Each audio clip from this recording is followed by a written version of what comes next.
You've been watching President Trump taking questions after welcoming Turkish President Erdogan to the White House. The president said bluntly he'd like Turkey to stop buying oil from Russia. Asked about the war in Gaza, President Trump said he had a very good meeting with leaders at the UN and he thinks they are close to getting some kind of a deal done. The president also addressed NATO, touting his work to get the allies to spend more on defense, and says he plans to talk about selling F-16 and F-35 fighter jets to Turkey today. White House correspondent Karen Travers was there in the room and has more on that. Or was outside anyway, I should say. Karen, it was interesting to hear the president's tone on Russia, calling the war a rampage against Ukraine, saying Russia lost more soldiers than Ukraine last week, and that, in his words, Putin ought to stop. How significant is that, given his new stance that Ukraine can win back its territory?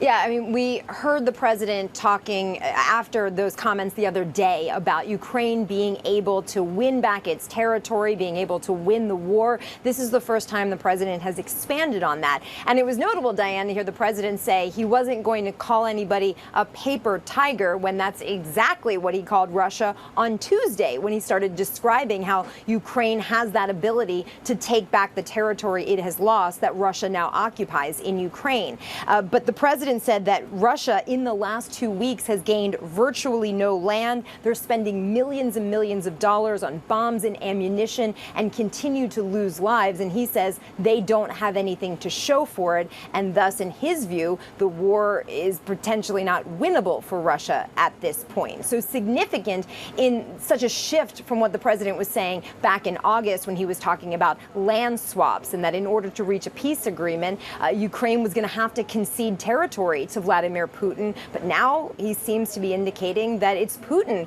who is on the losing side of this right now. Diane, he also, as you mentioned, about Russian oil there, that's very significant to hear the president sitting next to Turkey's president say repeatedly they need to stop buying Russian oil. He has said that European and NATO countries need to do that in order to put more pressure on Russia, put the squeeze on Vladimir Putin so they can't fund the war effort any longer. But to hear him say it with Erdogan sitting there is different than just social media posts or comments before.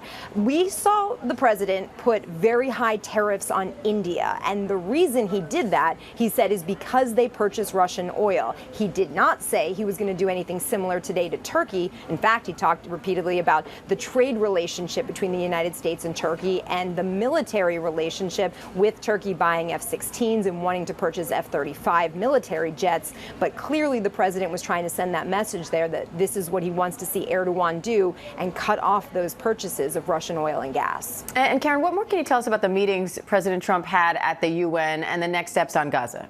He repeatedly said that these were great meetings with key leaders in the Middle East. He met on the sidelines at the UN General Assembly with leaders from Arab nations, Muslim majority nations, including Turkey's President Erdogan. And there have been reports that the White House has not confirmed that the administration had presented a 21-point plan to get to a conclusion in the war in Gaza. And of course, the big part of that is releasing all of the hostages. The president said he felt that they're getting close and that they could have some announcements soon. That echoes what we heard from the president's Mideast envoy this week, Steve Witkoff, who said that he was very hopeful that they're getting close to a breakthrough. The president said he'd be discussing that with Turkey's president today during these hours of conversation that they're expected to have. But Diane, beyond saying he was optimistic and the meeting went well, the president himself did not give details about what this plan was offered from the administration.